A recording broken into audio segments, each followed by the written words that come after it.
మనం సిద్ధపరచుకుందాం.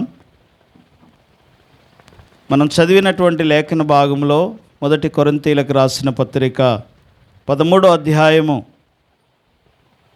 ఈ అధ్యాయం అంతా కూడా ప్రేమ గురించి మనకు మాట్లాడుతూ ఉంది.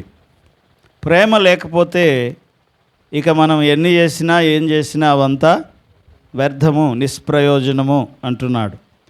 అందుకనే పౌలు భక్తుడు స్పష్టంగా చెప్తున్నాడు, మనుషుల భాషలతో మాట్లాడినను దేవదూతల భాషలతో మాట్లాడినను నేను ప్రేమ లేని వాడనైతే మ్రోగేడి కంచును గనగనలాడు తాళమునయ్యుందును.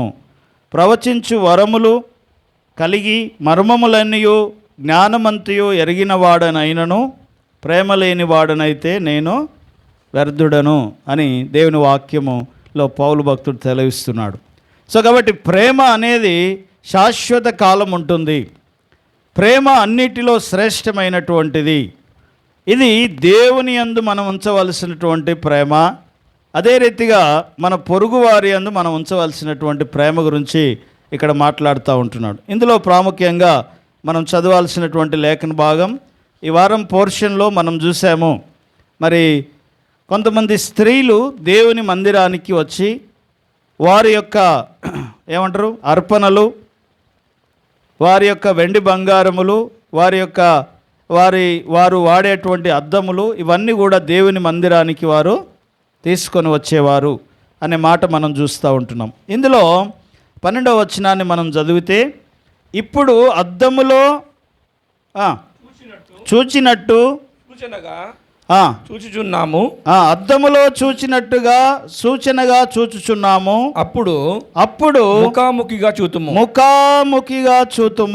ఇప్పుడు కొంతమట్టుకే ఎరిగి ఉన్నాము. అప్పుడు నేను పూర్తిగా ఎరగబడిన ప్రకారము పూర్తిగా ఎరుగుదుము. సో అద్దములో ఎలా చూస్తున్నాడంట? కొంతమట్టుకే చూస్తున్నాడు, కానీ స్పష్టంగా చూడడం లేదు. నీడ చూస్తున్నాడు, లేకపోతే ఆ ఫిగర్ చూస్తున్నాము. మనం అద్దములో చూసినట్లుగా దేవుని వాక్యములో దేవుణ్ణి మనము చూస్తున్నాము అంట. మరి ముఖాముఖిగా చూసే దినం ఒకటి ఉన్నది. ముఖాముఖిగా దేవుణ్ణి ముఖదర్శనం చేసే దినం ఒకటి ఉన్నది. ఇప్పుడు మనం ఎంత తెలుసుకున్నా, మనం ఎంత ఎరిగి ఉన్నా అది కొంత మట్టుకే. ఏమంటున్నాడంట? ఎంత మట్టుకు? కొంత మట్టుకే మనం ఎరిగి ఉన్నాము. అద్దములో చూసినట్లుగా చూస్తూ ఉన్నాం. అద్దంలో చూసిన దానికి రియల్గా చూసిన దానికి ఏంటి తేడా? అద్దంలో కూడా మొత్తం కనబడుతుంది, కానీ స్పర్శించలేము, ఆ స్మెల్ చూడలేము, ఆ వాసన చూడలేము, ఆ రుచి చూడలేము. ఎక్కడ? అద్దంలో. కానీ ముఖాముఖిగా చూసినప్పుడు మనం టచ్ చేయగలము, ఆ స్మెల్ మనము చూడగలము, ఆ రుచి మనము చూడగలము. అందుకని దావీదు అంటాడు కదా, దేవా నేను నిన్ను రుచి చూచి ఎరిగి తిని. సో దేవుణ్ణి ఎరిగే విషయంలో మనము ఎలా ఉండాలంట? రుచి చూసి ఎరిగినటువంటి అనుభవంలోనికి మనము వెళ్ళాలి. ఈ సమయంలో దేవుడట మనల్ని తన పోలిక చొప్పున తన ప్రతిబింబముగా చేసినాడు. ఎవరి ప్రతిబింబంగా? దేవుని ప్రతిబింబంగా మనం ఈ భూమి మీద ఉన్నాము. నిన్ను చూసిన వాడు నీ దేవుని చూస్తాడు అనే మాట మనము లేఖనాలలో గమనిస్తాము. డైరెక్ట్గా ఎవరు దేవుణ్ణి చూడరు కదా. దేవుణ్ణి ఎలా చూస్తారంట? మన జీవన విధానము ద్వారా, మన ప్రవర్తన ద్వారా, మన క్రియల ద్వారా దేవుణ్ణి మనుష్యులు చూసి ఏమంటారంట? నీ దేవుణ్ణి కొనియాడుతారంట. దేవుని వాక్యం అదే చెప్తుంది. సకల జనుల ఎదుట మీ యొక్క సత్క్రియలనే వెలుగుని ప్రకాశింపనీయుడి, అప్పుడు వారు నీ దేవుణ్ణి గణపరుస్తారు అంటాడు. సో కాబట్టి దేవుణ్ణి గణపరచాలంటే మనమే మన ప్రవర్తనలో, మన మాటల్లో, మన జీవన విధానములో దేవుణ్ణి చూపించాలంట. నీలో ఎవరు కనబడాలంట? ఎవరు కనబడాలి? దేవుడు కనబడాలంట. ఎందుకంటే మనము దేవుని యొక్క ప్రతిరూపమై ఉన్నాము. అది దేవుని వాక్యం చెప్తా ఉంది. ప్రతి మనిషి అద్దం ముందుకు వెళ్ళి ఏం చేస్తాడు? నేను అందంగా ఉన్నానా లేనా అని ఏం చేస్తాము, చూసుకుంటాం. సో ప్రతి ఒక్కరికి అదే బాధ. అద్దం ఎందుకు అంటే మనల్ని మనము అందులో చూసుకోవడానికి. లేకపోతే నీకు నువ్వు కనబడతావా? ఎక్కడన్నా కనబడతావా? ఒక వాటర్లో చూస్తాము, లేదా అద్దంలో చూస్తాము, ఇంకెక్కడ కనబడతాం మనం? ఇప్పుడు మొబైల్స్ వచ్చాయి కాబట్టి మొబైల్లో వీడియోలో మనల్ని మనము చూసుకుంటాం. కానీ ఆ రోజుల్లోకి వెళ్ళండి, కొంచెం వెనకకి వెళ్ళి చూడండి, అద్దాలు లేవు, ఇంకేం లేవు, వీడియోలు లేవు, ఫోన్లు లేవు. ఎలా కనబడతారు? ఇక చూస్తే ఇక వాటర్లోనే చూడాలి. హల్లెలూయా. సో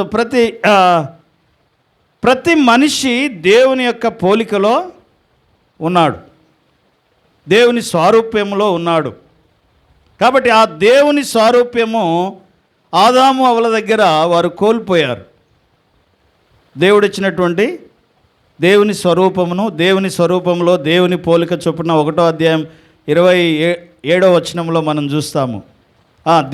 దేవుడు అంటే ఎలా చేశాడంటే ఆదికాండం 1వ అధ్యాయం 26-27 వచనాల్లో మనం చూస్తే దేవుడు మన స్వరూపమందు, మైక్ తీసుకోండి. దేవుడు మన స్వరూపమందు మన పోలిక చొప్పున నరులను చేసి చేయుదుము. వారు సముద్రపు చేపలను, ఆకాశ పక్షులను, పశువులను, సమస్త భూమిని, భూమి మీద ప్రాకు ప్రతి జంతువును ఏలుదురని పలికెను. సో కాబట్టి దేవుడు తన పోలిక చొప్పున తన స్వరూపములో మానవుణ్ణి ఏం చేసినాడంట? తయారు చేసినాడు. సో కాబట్టి అందం ఎక్కడ కనబడాలి? పై రూపం గురించి మాట్లాడట్లేదు. దేవుని వాక్యం అంటుంది దేవుడు పై రూపమును చూసేవాడు కాదు, దేవుడు అంతరంగమును చూసే దేవుడు. సో కాబట్టి ఎక్కడ ఉండాలి అందము అంటే పేతురు పత్రికలో మనం ఒక లేఖన భాగం చదువుదాం. 1 పేతురు పత్రిక 3వ అధ్యాయము 3వ వచనము నుంచి, 3వ అధ్యాయము 3-4 వచనాలు. జడలు అల్లుకొనుటయు, బంగారు నగలు పెట్టుకొనుటయు, వస్త్రములు ధరించుకొనుటయు, వెలుపటి అలంకారము గాక అలంకారముగా ఉండక, సాధువైనట్టు మృదువైనట్టు గుణమును అక్షయ అలంకారముగా మీ హృదయపు అంతరంగ స్వభావమును మీకు అలంకారముగా ఉండవలెను. నీ హృదయపు అంతరంగ స్వభావము నీకు అలంకారంగా ఉండాలి. ఎలా ఉండాలంట? మృదువైనట్టు, సాధువైనట్టు అలంకారము నీ హృదయములో ఉండాలి. సో కాబట్టి పైన కనబడే అందము దేవుడు కోరుకోవటం లేదు. కానీ ఏ అందం కోరుతున్నాడంట? నీ అంతరంగ స్వభావపు యొక్క అందాన్ని దేవుడు కోరుతూ ఉన్నాడు. సో కాబట్టి అందము అద్దములో కాదు కావాల్సింది మనకి, అందము వాక్యపు అద్దములో చూడాలి. ఏ అద్దంలో చూడాలి? అందము కనబడే ఈ అద్దములో కాదు మనం చూడాల్సింది, వాక్యం అనే అద్దములో నిన్ను చూసుకుంటే తెలుస్తుంది నువ్వు ఎంత అందంగా ఉన్నావో, నీ యొక్క మనసు ఎంత అందంగా ఉందో, నీ స్వభావం ఎంత అందంగా ఉందో ఎక్కడ చూడాలంట? అందుకని ప్రతి మనిషి దేవుని వాక్యము దగ్గరికి రావాలి. అందుకని పేతురు భక్తుడు అంటున్నాడు, పరిశుద్ధ అలంకారములు హృదయములో ధరించుకొనుడి అంటున్నాడు. ఎక్కడంట? హృదయంలో. మరొక లేఖన భాగం ఎఫెసీయులకు రాసిన పత్రిక 2వ అధ్యాయం 10వ వచనంలో. సో కాబట్టి మనల్ని దేవుడు చాలా అందంగా తయారు చేశాడు. 2వ అధ్యాయము 10వ వచనం.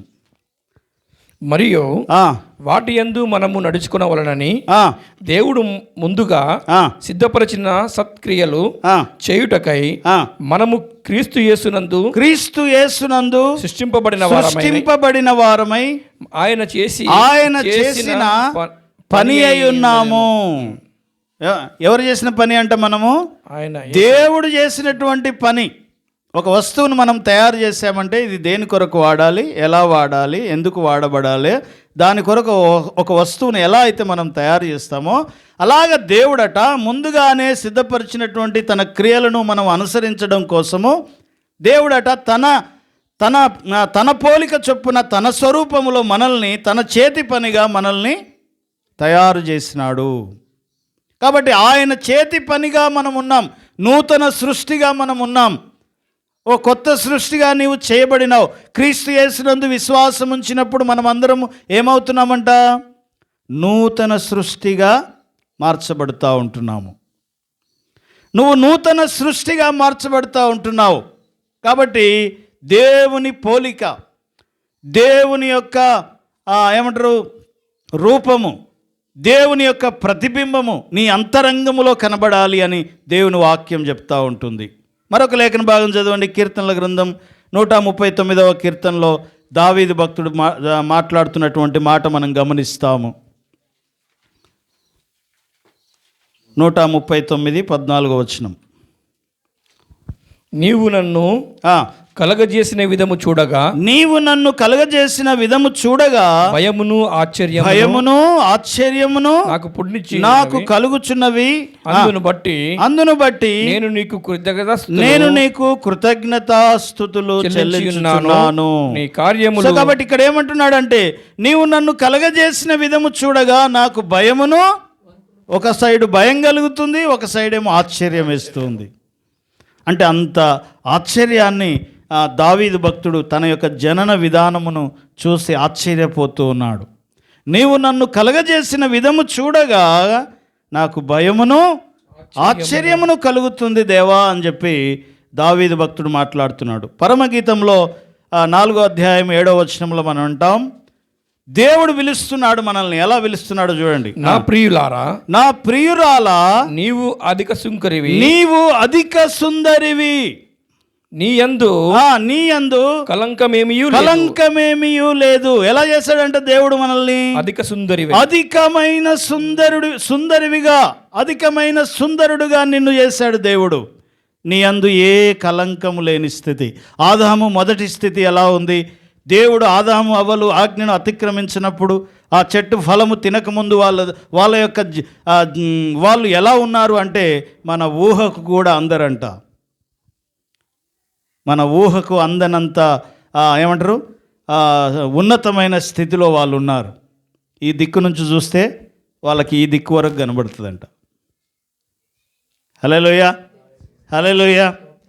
మహిమ వస్త్రాలతో వారు నింపబడి ఉన్నారు. 8వ కీర్తనలో మనం చూస్తాము. 8వ కీర్తనలో నరపాత్రుని జ్ఞాపకం చేసుకొనుటకు వాడు ఏపాటి వాడు. చదవండి ఆ మాట. 8వ కీర్తన 5వ వచనం.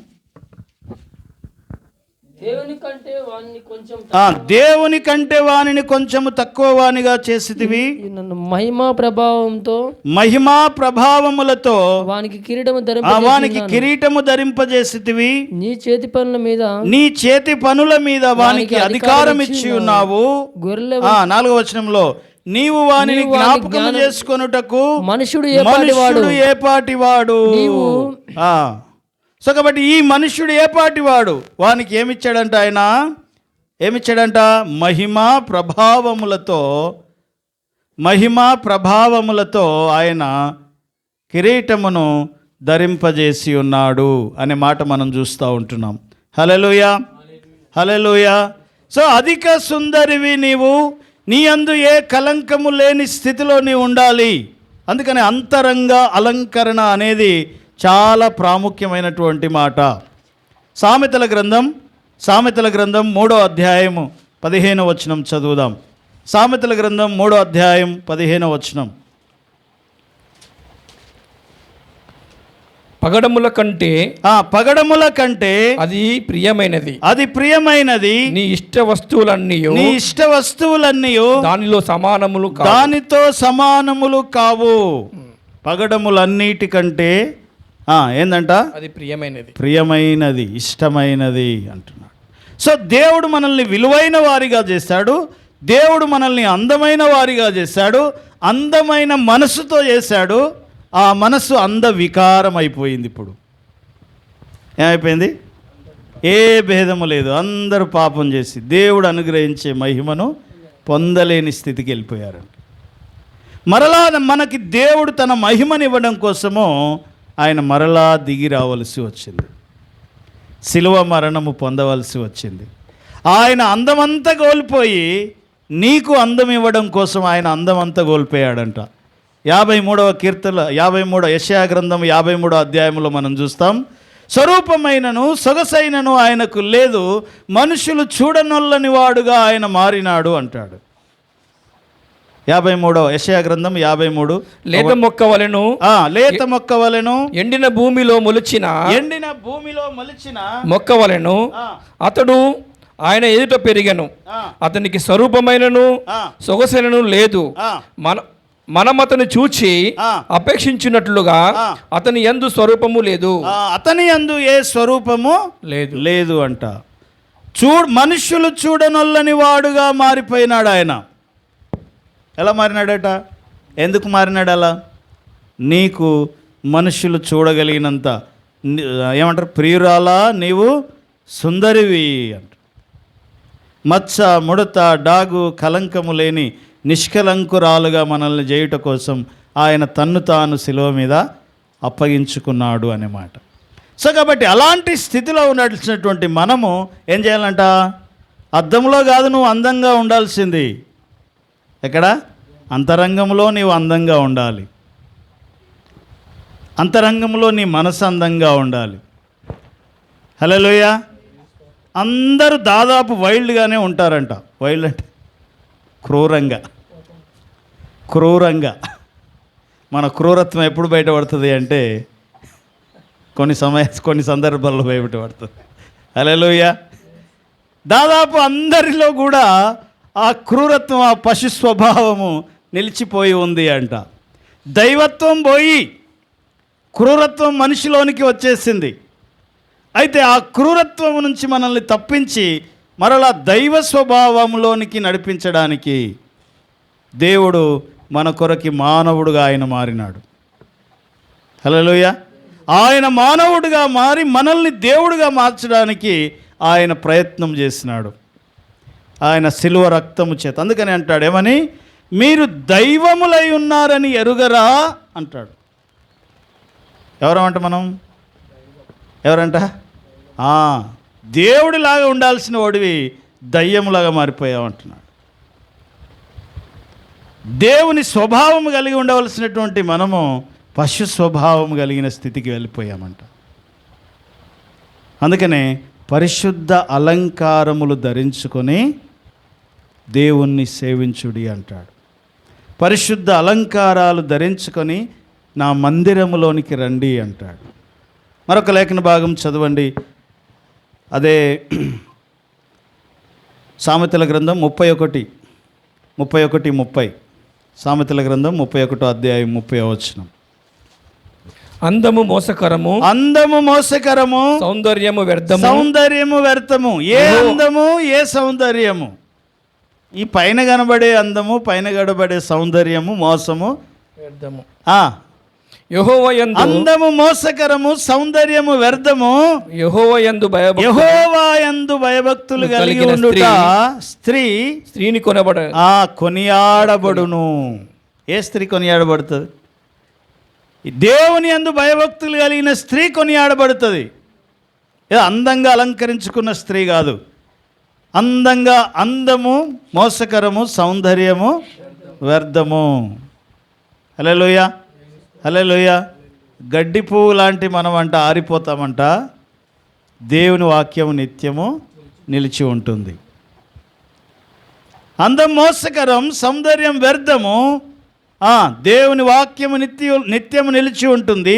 దేవుని యందు భయభక్తులు కలిగి ఉండే వ్యక్తులు కొనియాడబడతారని చెప్పి దేవుని వాక్యం చెప్తూ ఉంటుంది.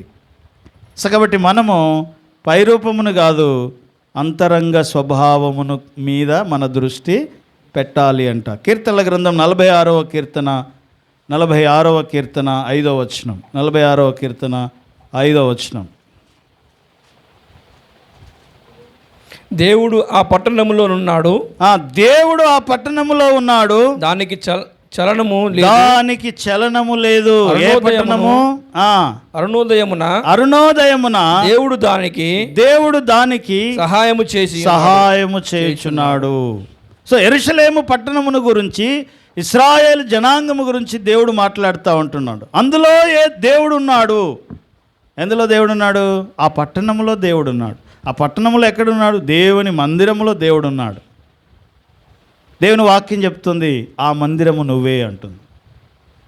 ఆ మందిరం ఎవరు? నీ దేహము దేవుని ఆలయము, పరిశుద్ధాత్మకు నిలయము. ఆ ఆలయము అందంగా మారాలి అంటున్నాడు. నీ హృదయం అనే ఆలయము అందంగా మారినప్పుడు, నీ స్వభావం అందంగా మారినప్పుడు, నీ మనసు అందంగా మారినప్పుడు దేవుడు ఆనందిస్తాడు, దేవుడు సంతోషిస్తాడు. హల్లెలూయా. సో కాబట్టి దేవుడు మనకి అందమైన మనసును కలగజేసినాడు. నేనెంత అందంగా ఉన్నాను అని రోజుకొకసారి పొద్దున్న లేవగానే ఏం చేస్తాం? మనం అద్దం ముందుకు వెళ్ళి మనల్ని మనం సరి చేసుకుంటాం. ఎట్లాగో అలాగే దేవుని వాక్యం దగ్గరికి వెళ్ళి నీ మనసును సరి చేసుకోవాలి, నీ ఆలోచనలు సరి చేసుకోవాలి. ఎక్కడికి వెళ్ళి? అద్దం అనే దేవుని వాక్యం దగ్గరికి వెళ్ళి మనల్ని మనం ఏం చేయాలంట? సరి చేసుకోవాలి. 2వ తిమోతి పత్రిక 1వ అధ్యాయము, 2వ తిమోతి 1వ అధ్యాయము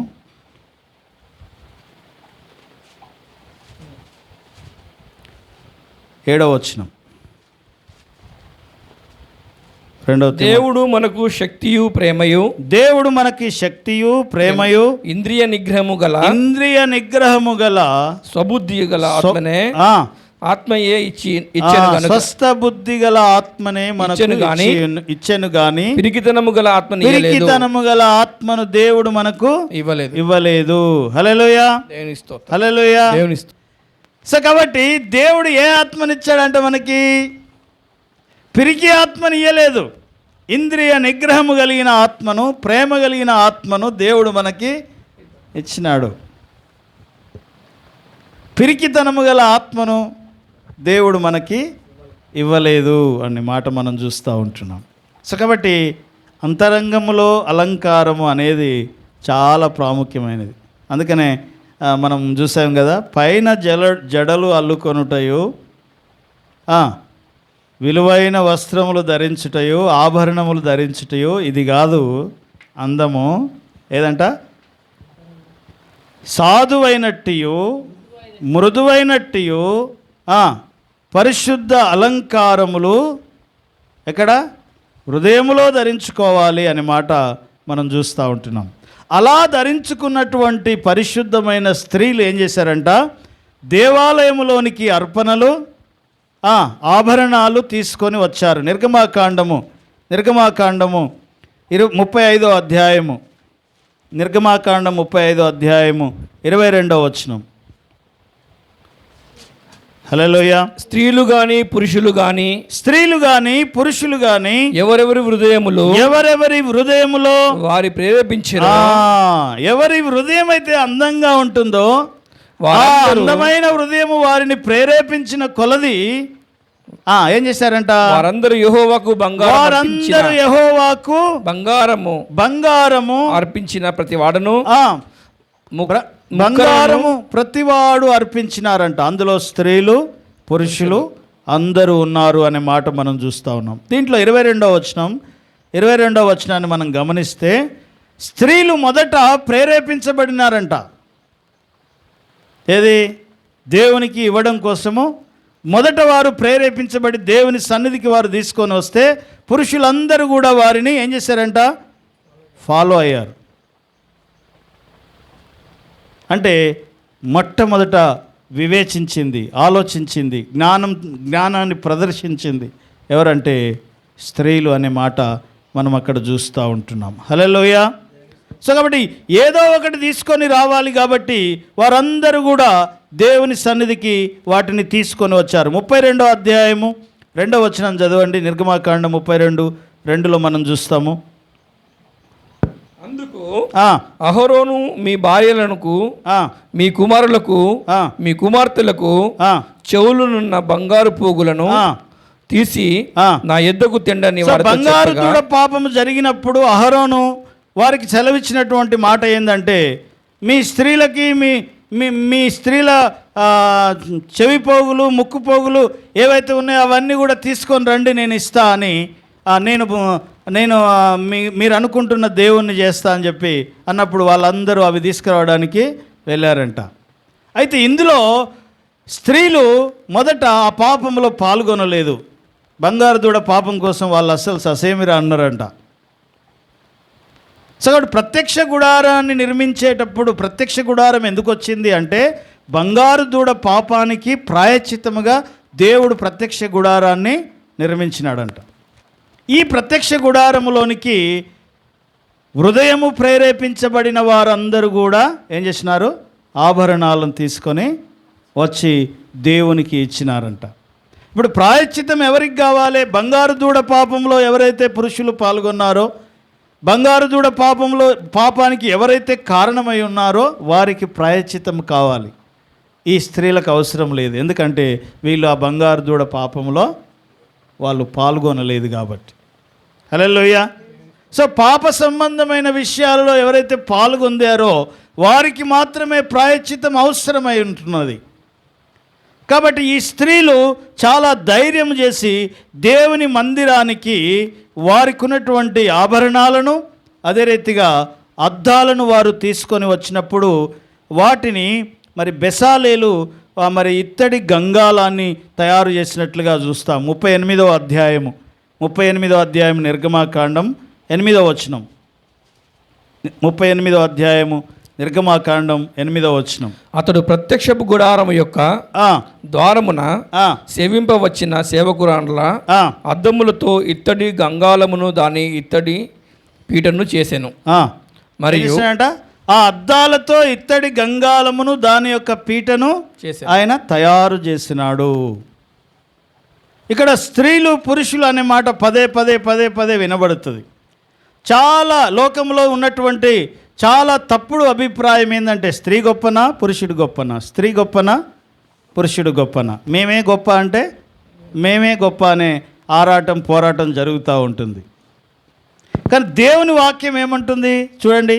1 కొరింథీయులకు రాసిన పత్రిక 11వ అధ్యాయం 11వ వచనం నుండి. 1 కొరింథీయులకు రాసిన పత్రిక 11వ అధ్యాయం 11వ వచనం నుండి.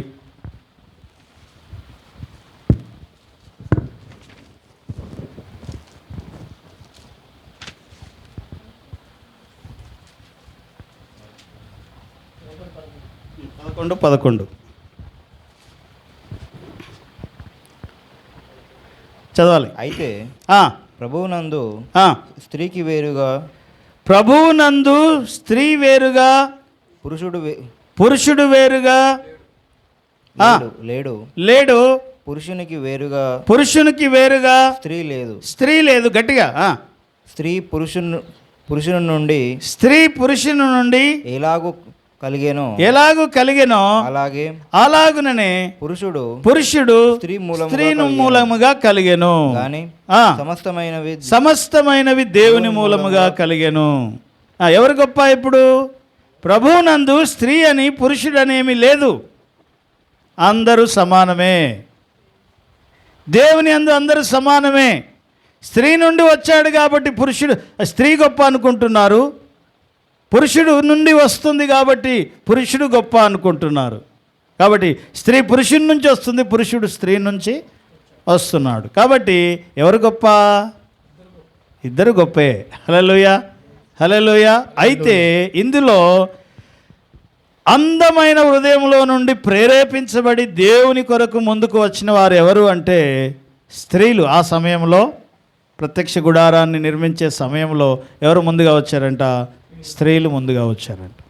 సో హృదయము ప్రేరేపించబడిన కొలది దేవుని కొరకు మనము నిలబడాలి. హృదయము ప్రేరేపించబడిన కొలది దేవుని కొరకు మనము ఇవ్వాలి. ఇశ్రాయేలుకు ఒక లెక్క ఉంటుంది, 10వ భాగం తీయాలి. ఎంత తీయాలి? ఇంతే తీయాలి. దాంట్లోంచి ప్రథమ ఫలం ఏమంటారు, కృతజ్ఞత అర్పణలు వాటికి ఒక లెక్క ఉంటుంది, ఆ లెక్క ప్రకారం వారు తీస్తూ ఉంటారు. కానీ దేవుని వాక్యం ఏం చెప్తుందంటే మనస్పూర్వకముగా హృదయము ప్రేరేపించబడినది కొలది దేవునికి ఇవ్వవలెను. హల్లెలూయా, హల్లెలూయా. సో కాబట్టి మోషే వచ్చాడంట, ఈ స్త్రీలు తీసుకొని వచ్చినటువంటి అద్దాలను తిరస్కరించాడు. అప్పుడు దేవుడు అన్నాడంట, లేదు లేదు, హృదయము ప్రేరేపించబడి ఇచ్చేది ఏదైనా అది చాలా విలువైనది అన్నాడు దేవుడు. ఏది విలువైనది? బలవంతంగా గాక హృదయము ప్రేరేపించబడిన కొలది ఎవరైతే దేవునికి ఇస్తారో అవి దేవుని దృష్టికి ఎలాంటివంట? చాలా విలువైనవి. లేకపోతే ఇంకా పౌలు భక్తుడు అంటాడు, అవి చాలా సువాసనతో కూడినవి అంటాడు. హల్లెలూయా. మరొక లేఖన భాగం చదవండి, హెబ్రీయులకు రాసిన పత్రిక 11వ అధ్యాయము 35వ వచనం. ఆ స్త్రీలు విశ్వాసము ద్వారా ధైర్యముతో వారు దేవుని మందిరానికి వారి అర్పణలను వారు తీసుకొని వచ్చినట్లుగా మనం చూస్తాం. స్త్రీలు మృతులైన తమ వారిని పునరుత్థానము వలన మరలా పొందిరి. కొందరైతే మరి శ్రేష్టమైన పునరుత్థానం. కాబట్టి స్త్రీలు ధైర్యం చేశారంట, స్త్రీలు విశ్వాసం ఉంచారంట. ఐగుప్తులో ఉన్నప్పుడు ఇక ఐగుప్తులో ఇశ్రాయేలీల పని ఇక అయిపోయేది, ఇక కథమైపోయేది. ఇక ఐగుప్తీలకి ఇశ్రాయేలీలకి ఇక మనుగడ లేని స్థితి. అలాంటి ఆజ్ఞను ఫరో రాజు జారీ చేసినాడు. అలాంటి సమయంలో స్త్రీలు ఏం చేసినారంట? ధైర్యం చేసి వారు పిల్లలను కన్నారంట, గొప్ప సైన్యాన్ని కన్నారంట. వాళ్ళు ఇశ్రాయేలీలకి మనుగడ ఎవరి ద్వారా వచ్చింది అంటే అప్పుడు వారు ప్రదర్శించిన ధైర్యము, తెగువ, విశ్వాసమును బట్టి, అప్పుడు ప్రదర్శించిన ఆ స్త్రీల యొక్క విశ్వాసమును బట్టి, ధైర్యమును బట్టి ఏమైందంట?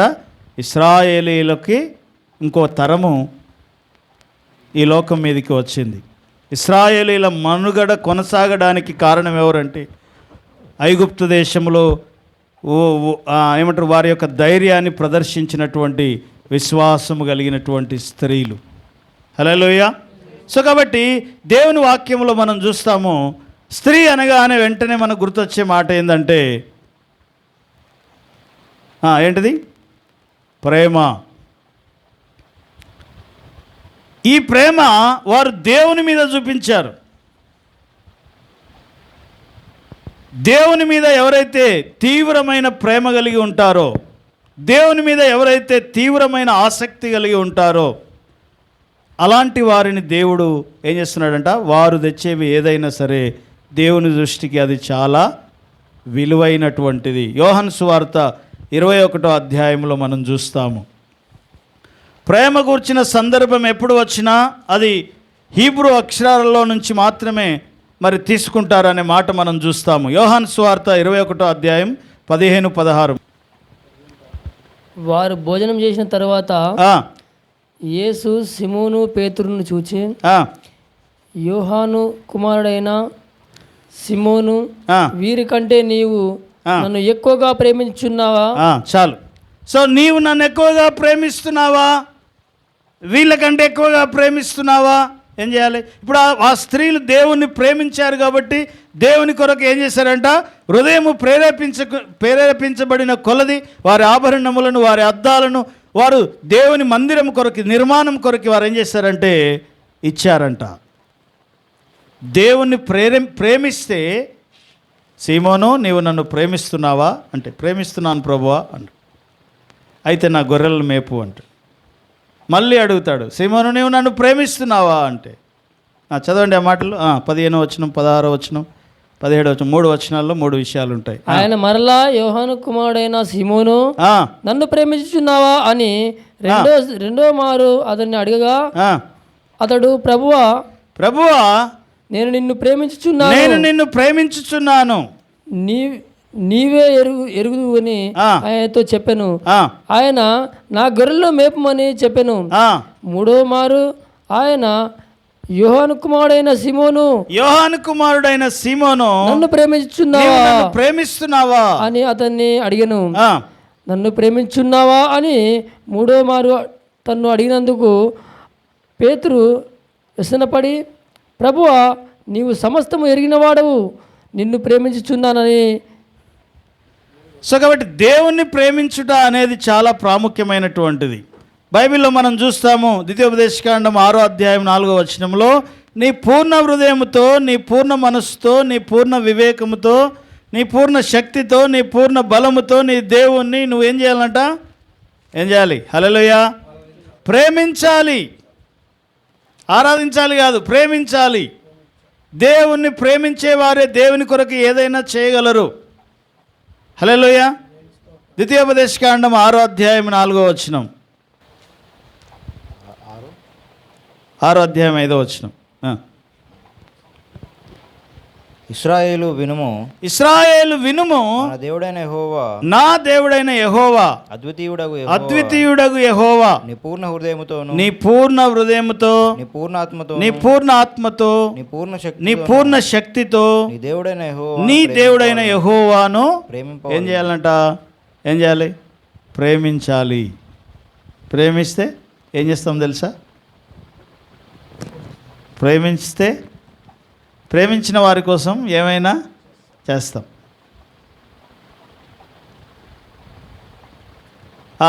దేవుడు అడిగాడంట అబ్రహాముని, అబ్రహామా, నీవు నన్ను ప్రేమిస్తున్నావా? ఏనండి, అబ్రహామా, నీవు నన్ను ప్రేమిస్తున్నావా అంటే, ప్రేమిస్తున్నాను ప్రభువా అన్నాడట. ఎంతగా ప్రేమిస్తున్నావు? అబ్రహాముకి అప్పుడు 100 సంవత్సరాల ఏజ్లో కొడుకు పుట్టిండు. చాలా ఆనందంగా ఉన్నాడు అబ్రహాము. ఎవరిని బట్టి? ఇస్సాకును బట్టి. ఆ టైంలో అడుగుతున్నాడు, ఏమని? అబ్రహామా, నువ్వు నన్ను ప్రేమిస్తున్నావా? జూయిష్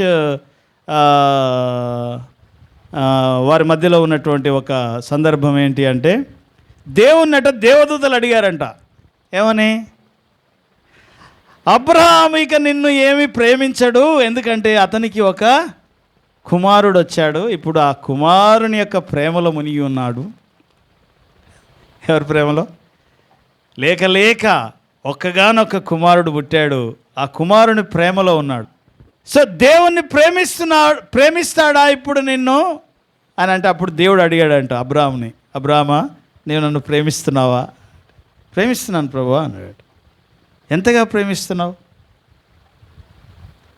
నీ కుమారుని కంటే ఎక్కువ నన్ను ప్రేమిస్తున్నావా? ప్రేమిస్తున్నాను ప్రభువా అన్నాడు. అయితే నీ కుమారుని తీసుకొని వచ్చి మోరియా పర్వతం మీద బలి అర్పించు అన్నాడు.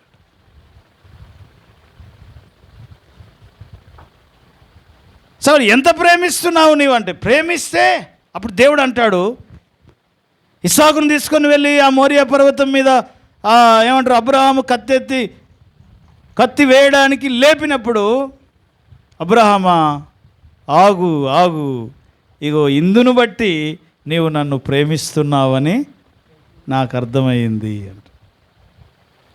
ప్రేమించేవాడు ఏదైనా చేస్తాడు దేవుని కోసం. సో అబ్రహాము దేవుణ్ణి ఏం చేసినాడంట? ప్రేమించినాడు. మనం ప్రేమించాలి. ఎంతగా ప్రేమించాలి? నిజం దావీదు అంటున్నాడు ఒక మాట, 63వ కీర్తన 2వ వచనంలో, 63వ కీర్తన 2వ వచనం, దేవుని ప్రేమ విషయంలో మనకు తీవ్రత ఉండాలి అంట. నీ బలమును నీ ప్రభావమును చూడవలనని బలమును నీ ప్రభావమును చూడవలనని పరిశుద్ధ ఆలయమునందు నేనెంతో ఆశతో నీ తట్టు కనిపెట్టి ఉన్నాను. నీళ్లు లేక ఎండి ఉండిన దేశమందు నా ప్రాణము నీ కొరకు తృష్ణగొనుచున్నది. నీ మీద దాహంతో ఉంది అంట. ఏ దాహంతో ఉంది? దేవుని మీద ప్రేమతో, ఆశతో, ఆయన బలమును, ఆయన శక్తిని, ఆయన ప్రభావమును దేవుని సన్నిధిలో చూడాలనే ఆశతో ఉంది అంట దావీదు యొక్క ప్రాణం.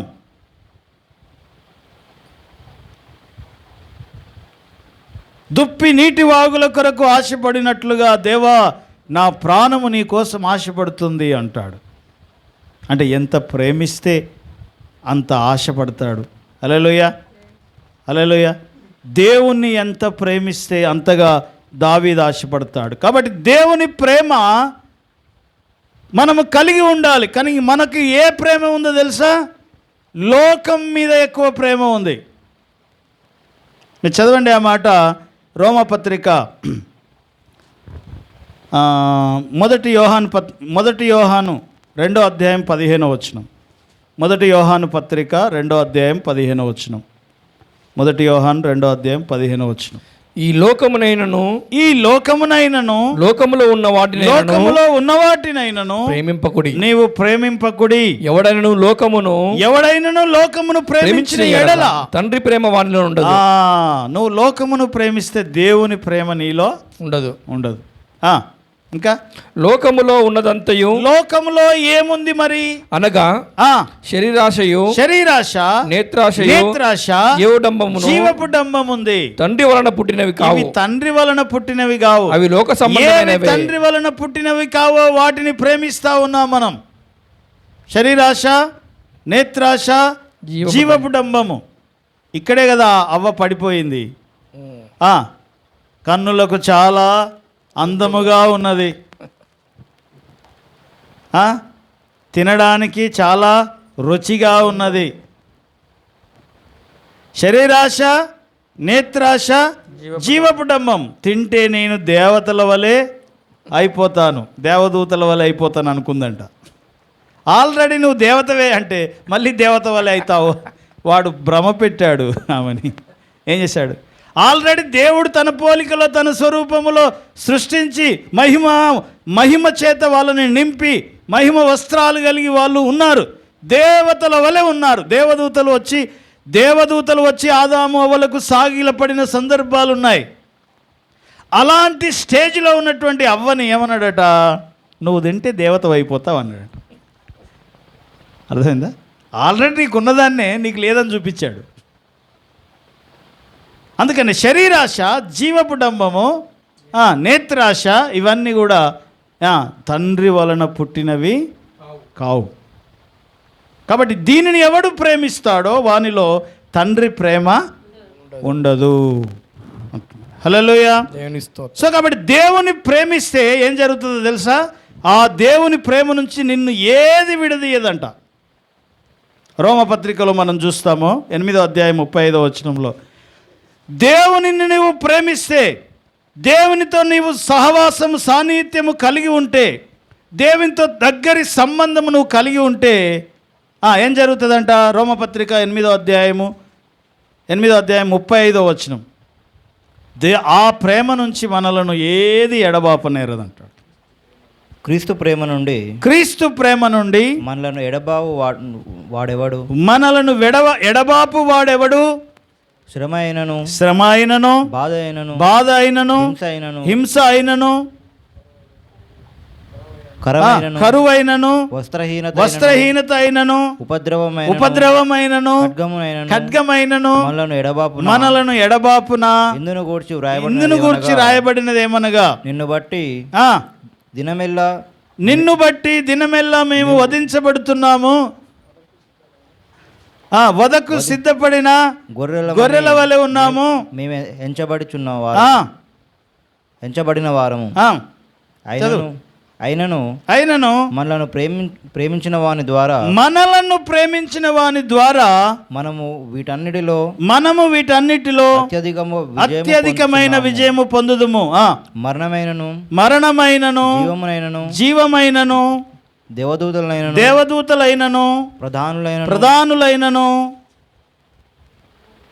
ఉన్నవైనను, రాబోవునవైనను, అధికారులైనను, ఎత్తైనను, లోతైనను, సృష్టింపబడినది ఏదైనను మన ప్రభువైన క్రీస్తు ప్రేమ నుండి, దేవుని ప్రేమ నుండి మనలను ఎడబాపనేరవు. రూఢిగా నిశ్చయముగా నమ్ముచున్నాను అంటున్నాడు.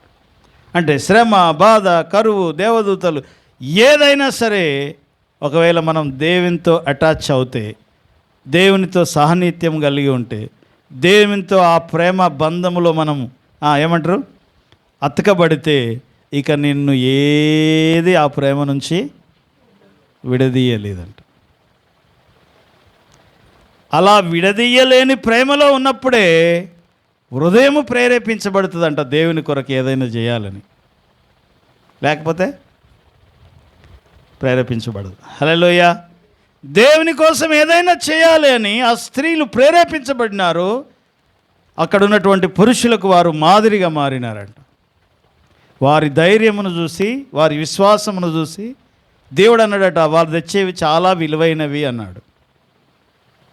అందుకని వాటితోటి ప్రత్యక్ష గుడారములో ఉండేటువంటి గంగాలానికి వారి యొక్క అద్దాలను ఏం చేశారంట, బెసాలేలు గంగాలం తయారు చేసినట్లుగా మనము చూస్తూ ఉంటున్నాం. సో కాబట్టి దేవుడు మోషే మధ్య జరిగినటువంటి ఆ యొక్క సంభాషణ, దేవుడేమో తీసుకో అన్నాడు, మోషే అన్నాడు లేదు లేదు ఇవి వద్దు, ఇవి ఏదో అందం కోసం, దానికోసం, దీనికోసం, మనుషులను ప్రేరేపించడం కోసం వాడేటువంటి వాటిని దేవుని మందిరంలో పెడతామా అని చెప్పి మోషేనేమో ఇలా అంటే, దేవుడు అన్నాడంట, హృదయము ప్రేరేపించబడి తీసుకొని వచ్చినవి దేవుని దృష్టికి చాలా విలువైనవి అంటున్నాడు. హల్లెలూయా. సో బలవంతంగా తెచ్చినవి అయితే ఆయన దృష్టికి చాలా ఇష్టమైనవి కావు. అబద్ధముతో తెచ్చినవి అయితే అవి ఇంకా ఇష్టమైనవి కావు. కొత్త నిబంధనలు మనం చూస్తాం, అననీయ సప్ఫీరాలు భూమి అమ్మారట, దేవునికి ఇవ్వాలని అనుకున్నారు, ఎంత వస్తే అంత ఇస్తామనుకున్నారు. సో అమ్మగానే కొంచెం డబ్బు చాలా వచ్చింది, వాళ్ళకి ఆశ పుట్టింది, ఏం చేశారంట, ఇవ్వడానికి వాళ్ళ మనస్సు ధరించలేదు. ఇక మాట ఇచ్చాం కాబట్టి తప్పదు కాబట్టి ఏం చేశారంట, కొంత తెచ్చారంట. పేతురు భక్తుడు అడిగాడు, ఏమని, ఇంతే వచ్చిందా అంటే ఇంతే వచ్చింది అన్నారట. ఇద్దరు ఏకీభవించారంట. దేవుని ఆత్మను మీరెందుకు మోసపరిచితిరి, దేవుని ఎదుట ఎందుకు మీరు అబద్ధం ఆడితిరి అంటారు. హల్లెలూయా. హృదయము ప్రేరేపించబడి తేవడం వేరు, బలవంతంగా తేవడం వేరు. బలవంతంగా తెచ్చింది దేవుని దృష్టికి విలువైనది కాదు, అది నీకు ఆశీర్వాదం కూడా కాదు. సో ప్రేరేపించబడిన కొలది దేవునికి ఇస్తే అది దేవుని దృష్టికి చాలా విలువైనది, అది నీకు ఆశీర్వాదకరమవుతుంది అని చెప్పి దేవుని వాక్యము మనకు తెలియజేస్తూ ఉంటుంది. సో కాబట్టి దేవునికి ఇచ్చేది విశ్వాసముతో, ధైర్యముతో, ఉద్వేగభరితంగా దేవునికి ఇవ్వడం అనేది జరుగుతూ ఉంటుంది. అందుకనే మనం కొరింథీ పత్రికలో మనం చూస్తున్నాం, దేవుణ్ణి ప్రేమించే విషయంలో ఎలా ఉండాలి.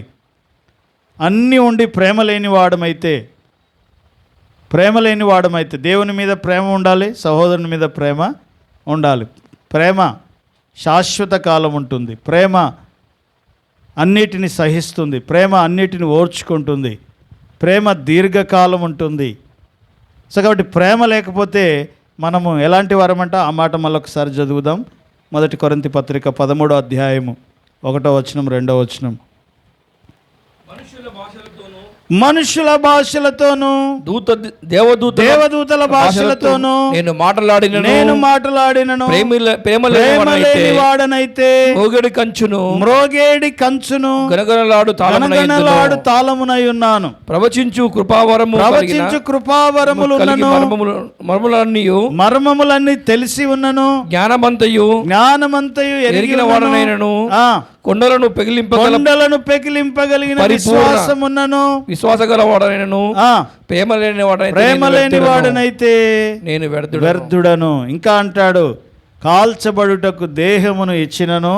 చదవండి అన్నమాట, ఇది అందులోనే బీదల పోషణ కొరకి నా ఆస్తి అంతయు ఇచ్చివేసినను, కాల్చబడుటకు నా శరీరమును అప్పగించినను, ప్రేమ లేని వాడనైతే నాకు ప్రయోజనమేమీ లేదు. సో కాబట్టి ఏంటంటే ఇప్పుడు అన్నిట్లో హైలైట్ ఏంటిది ఇందులో, లాస్ట్ వచనం చదవండి. లాస్ట్ వచనం, విశ్వాసము, నిరీక్షణ, ప్రేమ, ఈ మూడు నిలుచును నిలుచును. ఏంటివంట? విశ్వాసము, నిరీక్షణ, ప్రేమ. ఈ మూడు నిలుస్తాయి చివరి వరకు. ఇందులో శ్రేష్టమైనది ఏంటిది అంటే ప్రేమయే అంటాడు. ఈ ప్రేమ దేవుని యందు, మనుషుల యందు. నేను వల్ల నీ పొరుగువాడిని ప్రేమించు, తర్వాత నీ పూర్ణ హృదయంతో నీ దేవుణ్ణి ప్రేమించు. సో కాబట్టి ఇవి లేకుండా, ప్రేమ లేకుండా మిగతా ఏం చేసినా అది నిష్ప్రయోజనము. గనగన మోగే కంచులాగా ఉంటామంట, నీళ్లు లేని మేఘాలలాగా ఉంటామంట, ఏమంటారు, ఖాళీ కుండల్లాగా ఉంటామంట. హల్లెలూయా. సో కాబట్టి ప్రేమ కలిగి నడుచుకొనుడి అనే మాట మనము చూస్తాము దేవుని వాక్యములో. హల్లెలూయా. తల వంచుదాం, కళ్ళు మూసుకుందాం. పై రూపమును దేవుడు చూడట్లేదు, పై అలంకారము దేవుడు చూడట్లేదు. అంతరంగ అలంకారము, ప్రేమ చేత నీ యొక్క హృదయము నింపబడి ఉన్నప్పుడు, మిక్కటమైన ప్రేమతో దేవుణ్ణి ప్రేమిస్తే నీ హృదయము ప్రేరేపించబడిన కొలది దేవుని కొరకు నీవు ఇవ్వగలవు. ఆ స్త్రీలు వారికి చాలా అత్యంత ప్రాముఖ్యమైనటువంటి ఆభరణాలను, విలువైన అద్దాలను వారు దేవుని మందిరము కొరకు తీసుకొని వచ్చినారు. సో కాబట్టి వారి అద్దాలు దేవుని అందున్న ప్రేమతో వారు తీసుకొని వచ్చారు. సో కాబట్టి నీ పూర్ణ హృదయముతో, నీ పూర్ణ మనస్సుతో, నీ పూర్ణ వివేకముతో నీ దేవుణ్ణి ప్రేమించు, నిన్ను వల్ల నీ పొరుగువారిని ప్రేమించు అనే మాట మనం చూస్తూ ఉన్నాం. ఎవడైతే పొరుగువారిని ప్రేమించలేడో దేవుని ప్రేమ వానిలో నిలిచి ఉండదు అంటాడు. ఆయన కట్టడలు, ఆయన ఆజ్ఞలు గైకొనుటయే దేవుణ్ణి ప్రేమించుట అని లేఖనం తెలియజేస్తూ ఉంటుంది.